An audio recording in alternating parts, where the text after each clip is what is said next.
اس وضاحتی پیشکش میں خوش آمدید۔ آج ہم تاریخ کے ایک بہت ہی پراسرار اور دلچسپ واقعے کا گہرائی سے جائزہ لینے والے ہیں۔ یہ واقعہ انسانی عقل اور پوشیدہ الہی حکمت کے درمیان ایک زبردست کشمکش کو ہمارے سامنے لاتا ہے۔ جی ہاں، ہم بات کر رہے ہیں حضرت موسیٰ اور حضرت خضر کی اس مشہور ملاقات کی۔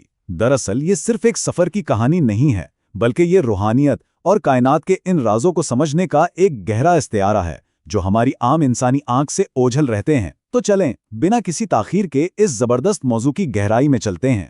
اس سفر کو صحیح معنوں میں سمجھنے سے پہلے ذرا اس ایک بنیادی سوال پر غور کریں۔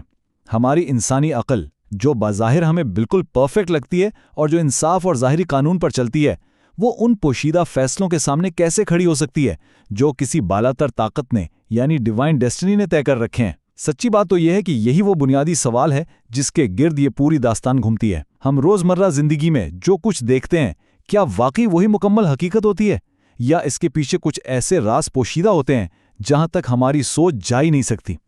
تو آئیے اس سفر کے پہلے حصے کی طرف بڑھتے ہیں، علم کی حتمی جستجو اور اس کا محرک۔ تو ہوا کچھ یوں کہ ذرائع کے مطابق ایک دن حضرت موسیٰ بنی اسرائیل کے مجمع میں وعظ فرما رہے تھے۔ اسی دوران کسی نے پوچھ لیا کہ کیا دنیا میں ان سے بھی بڑا کوئی عالم موجود ہے؟ اب حضرت موسیٰ نے اپنے ظاہری علم کی بنیاد پر بالکل سچ فرمایا کہ ان سے بڑا کوئی عالم نہیں، لیکن قدرت کو ایک اور ہی جہت آشکار کرنا تھی۔ فوراً الہی وحی نازل ہوئی اور بتایا گیا کہ مجمع البحرین یعنی دو سمندروں کے ملنے کی جگہ پر ایک اور بندہ موجود ہے جس کے پاس ایک بالکل مختلف قسم کا علم ہے۔ بس یہیں سے حضرت خضر کی تلاش کا وہ عظیم سفر شروع ہوتا ہے۔ اس کے بعد حضرت موسیٰ اپنے ساتھی یوشع بن نون کے ساتھ نکل پڑے۔ ایک طویل سفر کے بعد وہ مجمع البحرین پہنچ گئے۔ اب یہاں نشانی یہ بتائی گئی تھی کہ ان کے پاس جو بھنی ہوئی مچھلی ہے وہ زندہ ہو جائے گی، اور حیرت انگیز طور پر بالکل ایسا ہی ہوا۔ پانی کے چند قطرے اس مردہ بھنی ہوئی مچھلی پر پڑے اور وہ معجزانہ طور پر زندہ ہو کر سیدھا سمندر میں چلی گئی۔ یہ وہ واضح الہی نشانی تھی جس نے سیدھا حضرت خضر کی موجودگی کی طرف رہنمائی کر دی۔ اب ہم آتے ہیں دوسرے حصے پر، وہ سخت اصول اور وہ 3 راز جو اس داستان کا مرکز ہیں۔ مجمع البحرین میں پانی کے ایک عظیم و شان گنبد کے نیچے ان کی ملاقات ہوتی ہے، لیکن یہاں سب سے اہم نقطہ وہ سخت شرط تھی جو حضرت خضر نے رکھی۔ انہوں نے صاف الفاظ میں وارننگ دی کہ دیکھیں، میرے ساتھ صبر کرنا ممکن نہیں ہوگا، اور شرط یہ رکھ دی گئی کہ سفر کے دوران چاہے کچھ بھی ہو جائے، اس کی وجہ ہرگز نہیں پوچھی جائے گی جب تک کہ وہ خود اس کی وضاحت نہ کر دیں۔ یہ دراصل وہ مقام تھا جہاں حضرت موسیٰ کی فوری انصاف کی حس اور حضرت خضر کی پوشیدہ حقائق سے آگاہی کے درمیان باقاعدہ ٹکراؤ شروع ہو گیا۔ اس شرط کے بعد سفر کے دوران 3 نہایت حیران کن واقعات پیش آئے۔ پہلا واقعہ، غریب ملاحوں کی کشتی میں سوراخ کر دینا۔ دوسرا واقعہ، جیسون نامی ایک بظاہر معصوم لڑکے کی جان لے لینا۔ اور تیسرا واقعہ، ایلا نامی بستی کے ان بخیل لوگوں کے لیے مفت میں گرتی ہوئی دیوان کو تعمیر کرنا جنہوں نے مسافروں کو کھانا تک دینے سے انکار کر دیا تھا۔ یہ تمام اعمال ظاہری انسانی عقل اور قانون کے بالکل خلاف تھے۔ حضرت موسیٰ کا غصہ اور حیرانی بالکل منطقی تھی، اور اسی لیے وہ ہر قدم پر اس خاموشی کی شرط کو توڑنے پر مجبور ہو گئے۔ چلیں، اب ہم تیسرے حصے کی طرف چلتے ہیں جہاں پردہ اٹھتا ہے اور پوشیدہ حقیقت کا انکشاف ہوتا ہے۔ اب ہم ہر واقعے کے دونوں رخ دیکھیں گے۔ ظاہری حقیقت میں ایسا لگ رہا تھا کہ غریب ملاحوں کا واحد روزگار تباہ کر دیا گیا ہے، لیکن اس کے پیچھے پوشیدہ حکمت کیا تھی؟ حضرت خضر نے بتایا کہ آگے ایک نہایت ظالم بادشاہ جلندی بن کرکر موجود تھا جو تمام صحیح سلامت کشتیاں زبردستی چھین رہا تھا۔ تو اس کشتی میں کیا گیا سوراخ دراصل ایک حفاظتی تدبیر تھی۔ اس سوراخ نے کشتی کو عیبدار بنا کر ظالم بادشاہ سے بچا لیا اور غریبوں کا روزگار محفوظ رہا۔ یعنی جو بظاہر نقصان تھا وہ حقیقت میں ایک بہت بڑا تحفظ تھا۔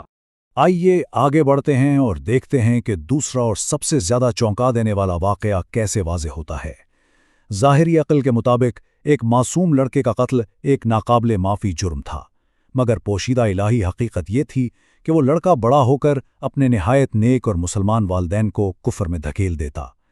یہ ظاہری المیہ دراصل ایک بہت بڑی روحانی تباہی کو روکنے کا ذریعہ تھا، اور ذرائع بتاتے ہیں کہ اللہ نے اس کے بدلے ان والدین کو ایک ایسی پاک باز بیٹی عطا کی جس کی نسل سے آگے چل کر 70 انبیاء پیدا ہوئے۔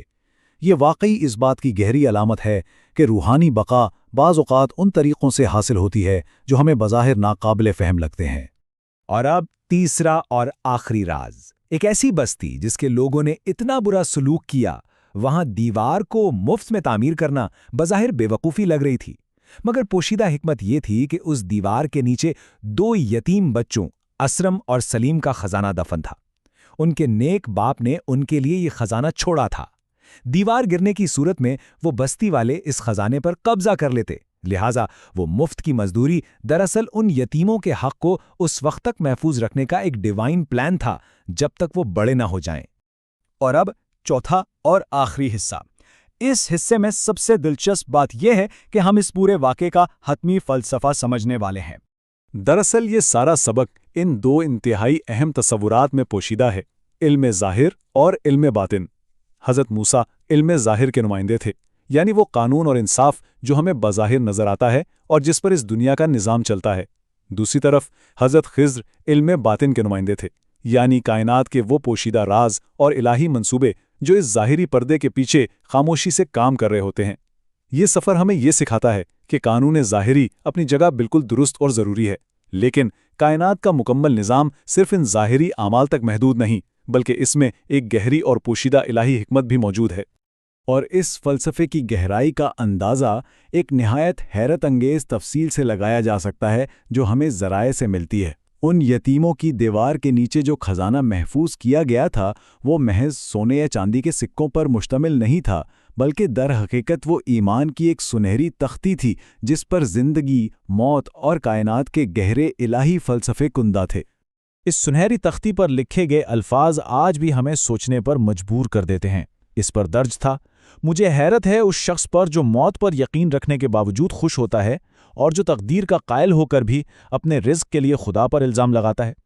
یہ الفاظ واقعی اس پوری داستان کا اصل نچوڑ ہیں، ہماری محدود سوچ پر بھروسہ اور کائنات کی لامحدود حکمت کے درمیان موجود فرق کو واضح کرتے ہیں۔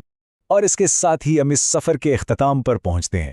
ان تمام حقائق کو جاننے کے بعد ذرا غور کریں، اگر ہماری زندگی کے سب سے بڑے ظاہری صنعت اور تکالیف دراصل ہماری زندگی کی ان کشتیوں میں کیے گئے سوراخ کی طرح ہیں، تو وہ کون سے اندیکھے ظالم بادشاہ اور تباہیاں ہیں جن سے پوشیدہ الہی حکمت ہمیں بچا رہی ہے؟ یہ داستان محض ایک تاریخی واقعہ نہیں ہے، بلکہ ایک ایسا عدسہ ہے جس کے ذریعے ہم اپنی زندگی کے بظاہر ناقابل فہم واقعات کو ایک نئی اور گہری روشنی میں دیکھ سکتے ہیں۔ اس بات پر ضرور غور کیجیے گا۔ اس وضاحتی نشست میں ساتھ رہنے کا بہت شکریہ۔